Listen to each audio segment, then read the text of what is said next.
February is Heart Month, and of course, we're always talking about cardiovascular disease because it still is the #1 killer in women, and it's so important that we talk about it. I want to bring in Dr. Amy Kahn with Regence Blue Cross Blue Shield. Hi, Dr. Kahn. Thanks for being with us. Hey, Jenny. Good to be here. Thank you for having me. Of course. Now, Dr. Kahn, the fact that I read that if you combine all the other cancers, heart disease still kills more women than all those other cancers. That's right. Cardiovascular disease, also known as heart disease, can be heart attack, heart failure. These represent conditions that are the #1 killer among U.S. women. In fact, it claims 1 out of 3 women, and that's more than all the different cancer deaths combined for women.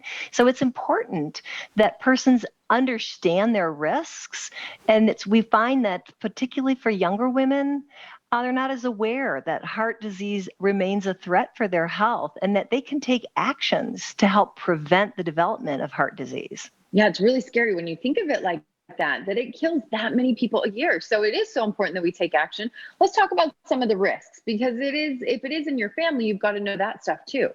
Well, that's right. You kind of wonder who's affected. So advancing age, gender, and certainly a family history of heart problems can play a role in the development of heart disease. In fact, kids of parents who have heart disease are more likely to be diagnosed themselves.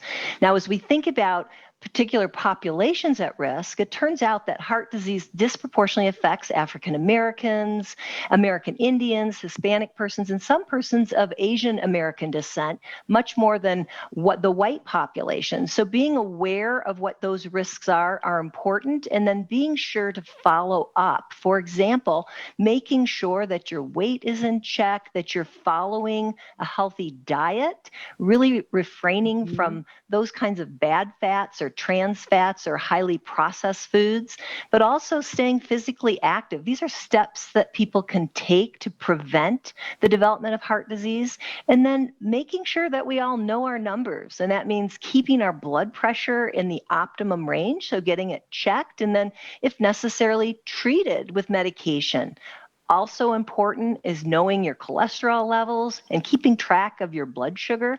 We know that there is a lot of weight-related obesity that will drive the development of diabetes, which is also a risk factor for heart disease. Absolutely. And living in Utah, I think that there's a lot of reasons to want to get outside, even if it's just for a walk, but to get your body moving and to enjoy our beautiful, great outdoors. So Dr. Kahn, if they want more information, where can they go?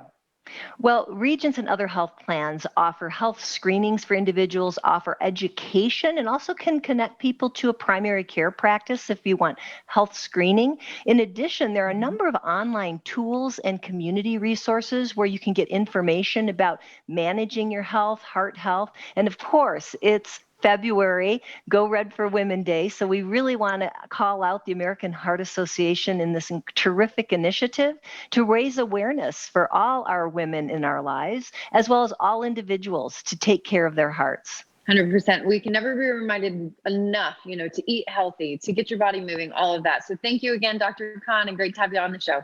Thank you, Jenny. Stay well.